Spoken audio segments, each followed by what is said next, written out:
Tonight, the U.S. Surgeon General is making headlines with a startling announcement. Dr. Vivek Murthy says that gun violence is an urgent public health crisis, saying that gun violence here in the U.S. has now become the leading cause of death in children under the age of 19. And tonight, there is a unique project underway here in Indianapolis meant to get people talking about gun violence and stop the loss of life. The project is using surrendered firearms to create works of art. Jenny Runovich shows us the goal of this forging piece. Artist Quincy Owens works in multiple mediums to get people talking. He's a painter, a maker, a risk taker, and now, inside this fabrication studio on Indy's East Side,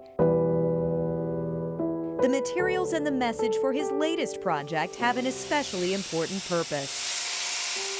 Spark dialogue about gun violence by turning guns into art. I hope it has the opportunity to make an impact. Let's turn this on its head. Let's take something meant for harm and turn it into something beautiful. This project, through the Marion County Youth Violence Coalition, comes at a time when firearms are the leading cause of death of kids in our country. It's patterned after a program in the Presbyterian Church. Based on that verse in the Bible about turning swords into plowshares, they bring in firearms and they turn them into garden tools. Artwork is the goal here, so in May, the coalition invited people to turn in unwanted, unloaded guns in exchange for gas cards so the weapons don't end up on the streets. They had 32 firearms surrendered, all dismantled by Owens.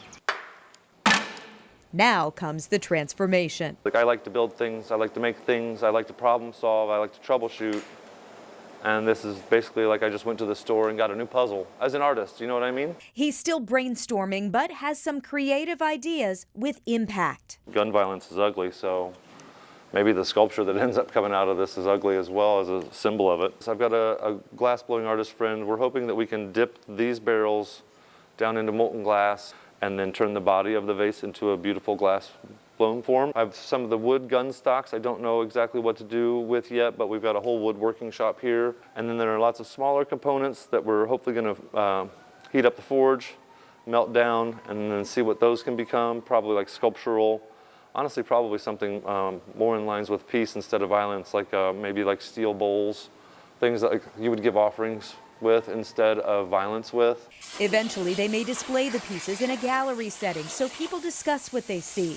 I really do think that anytime that we can try to tear down some barriers and have life-giving conversations about hard topics is really beneficial. Things created with these gun parts will at least create the opportunity for a conversation that might not have otherwise existed. And then it's a table, and who knows what happens after everybody gets at that table and starts talking. He hopes it starts forging peace. In Indianapolis, Jenny Runovich, 13 News.